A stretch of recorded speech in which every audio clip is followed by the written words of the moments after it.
भारतीय न्याय संहिता 2023। दोस्तों, भारतीय न्याय संहिता 2023 की बहुत ही महत्वपूर्ण धाराओं, किस अपराध में कौन सी धारा के अंतर्गत क्या सज़ा होगी, इस बारे में आज बात करते हैं। दोस्तों नमस्कार, मैं भानु प्रकाश आपका स्वागत करता हूं। बीएनएस 2023 की कुछ बहुत ही महत्वपूर्ण धाराओं के बारे में आज जानेंगे, जिसे हर नागरिक को जानना बहुत ज़रूरी है। दोस्तों, मैं आप लोगों से कहना चाहता हूं कि आप लोग अपने स्किल डेवलपमेंट, व्यक्तिगत विकास संबंधी वीडियो जानकारी मोबाइल सीखने की चीज़ है। मोबाइल पर समय बर्बाद मत करिए। मोबाइल पर कॉमेडी वीडियोस और कैसी वल्गर वीडियोस देखकर अपना समय मत बर्बाद कीजिए। दोस्तों, अगर आप नॉलेज अपना बढ़ाएंगे तो आपको पता है आपके साथ आप अपराध करने से और अपराध दोनों से बचेंगे। तो दोस्तों चलिए बात करते हैं। पहली धारा 103, बीएनएस की धारा 103 हत्या। ये धारा पहले आईपीसी की धारा 302 के अंतर्गत दंडित किया जाता था। अब नया कानून बीएनएस 2023 से 103 धारा के अंतर्गत इस पर एफआईआर होती है, कार्रवाई चलती है और इस पर से 103 के तहत आपको दंडित किया जाता है। तो दोस्तों, यदि कोई व्यक्ति किसी व्यक्ति की हत्या कर देता है तो उसे इस धारा के अंतर्गत मृत्युदंड से लेकर आजीवन कारावास तक की सज़ा होती है। दूसरी धारा है धारा 109 हत्या का प्रश्न। धारा 109 हत्या का प्रश्न। यदि कोई व्यक्ति किसी व्यक्ति की जान लेने की कोशिश करता है और उसकी हत्या नहीं होती तो वो हत्या का प्रयत्न कहलाती है। मतलब कि यदि हत्या के नियत से किया गया हमला उस व्यक्ति उस हमले से वो बच जाता है तो वो फिर हत्या का प्रयत्न इस धारा के अंतर्गत उसका अपराध माना जाएगा।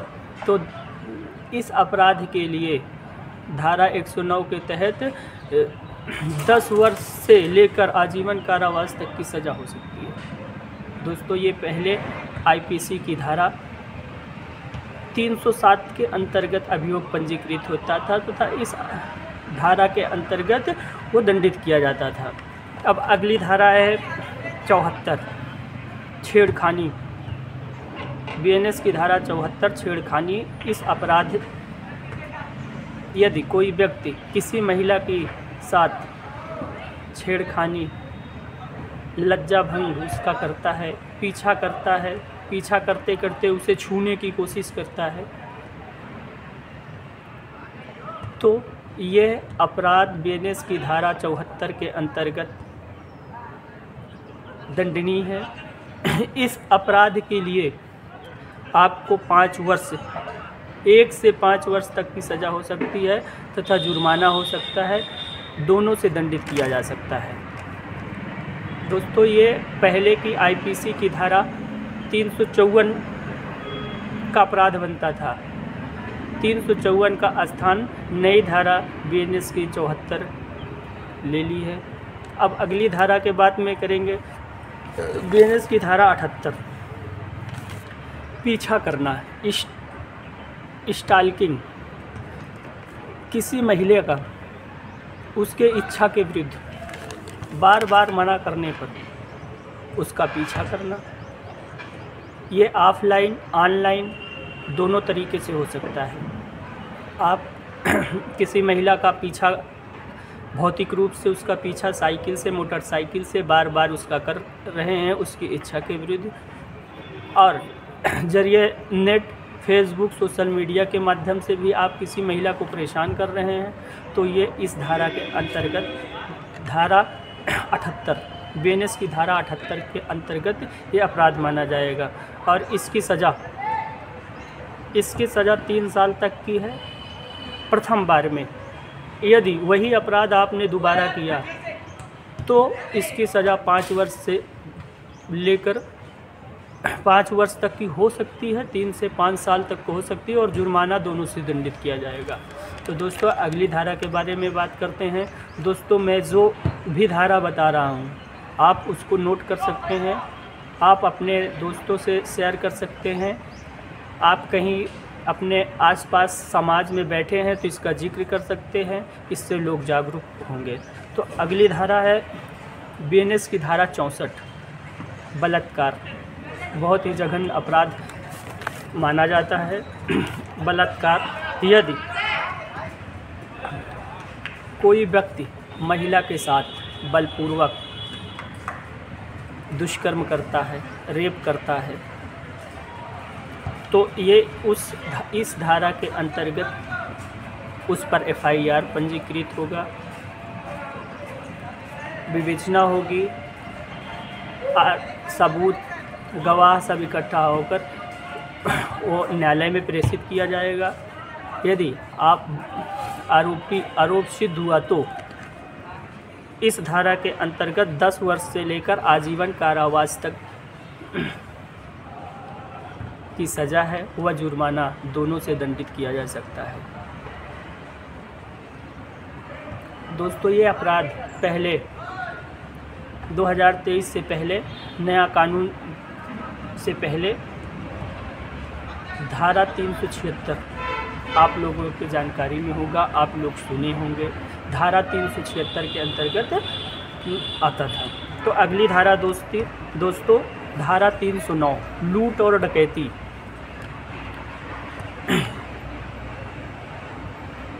ये किसी भी प्रकार की जबरन वसूली जिसमें डर और हिंसा पैदा करता है, जिससे उस दौरान चोट, मृत्यु होना पाया जाता है तो वो डकैती मानी जाएगी। यानी किसी व्यक्ति को जबरन चाकू दिखाकर उसका पर्स छीनना ये डकैती कहा जाएगा, क्योंकि इसमें डर और हिंसा का प्रयोग हुआ है। इस अपराध के अंतर्गत इस अपराध के लिए धारा 309 के अंतर्गत 7 वर्ष से लेकर 10 वर्ष तक की सज़ा व जुर्माना दोनों से दंडित किया जा सकता है। दोस्तों सूर्यास्त और सूर्योदय के पहले यदि राजमार्ग हाईवे पर यही अपराध किया जाता है तो इस अपराध की सज़ा 14 वर्ष से लेकर आजीवन कारावास तक हो सकती है। दोस्तों अगली धारा के बारे में बात करते हैं।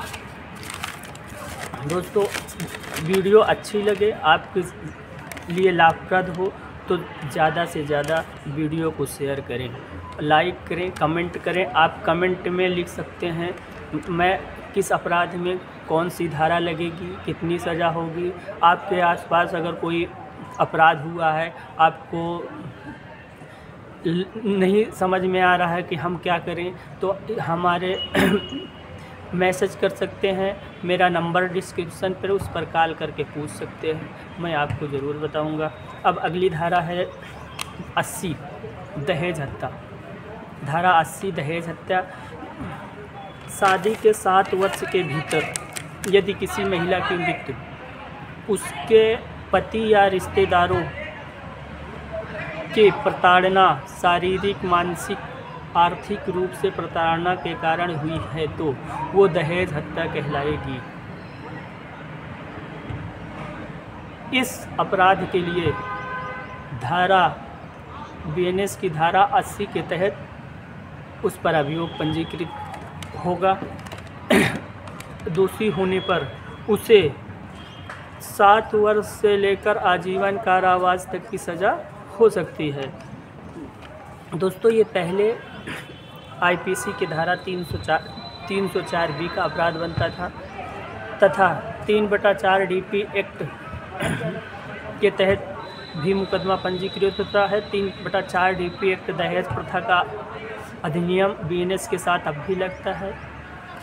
तो अगली धारा है दोस्तों 318 बीएनएस की धारा 318 धोखाधड़ी, फॉर्जरी। पहले ये आईपीसी की धारा 420 का अपराध होता था। जब किसी को झूठ बोलकर छलपूर्वक उसकी संपत्ति को अपने नाम कर लेना, तो ये धोखाधड़ी का अपराध बनता है। इस अपराध के लिए 3 वर्ष से लेकर 7 वर्ष तक की सज़ा है तथा जुर्माना दोनों से दंडित किया जा सकता है। दोस्तों, तो ये थी आज की कुछ प्रमुख धाराओं, जिसमें क्या सज़ा होगी, ये जानकारी आपसे साझा किया। दोस्तों, अगर जानकारी अच्छा लगे तो ज़्यादा से ज़्यादा शेयर करिए। मेरे YouTube चैनल को सब्सक्राइब करिए। डिस्क्रिप्शन पे लिंक दिया है, वहाँ जाकर क्लिक करिए और सारी वीडियो जितनी भी आपको वीडियो है अपराध संबंधी, सारी वीडियो वहाँ मिल जाएगी। ज़्यादा से ज़्यादा लाइक करिए, शेयर करिए। धन्यवाद, नमस्कार।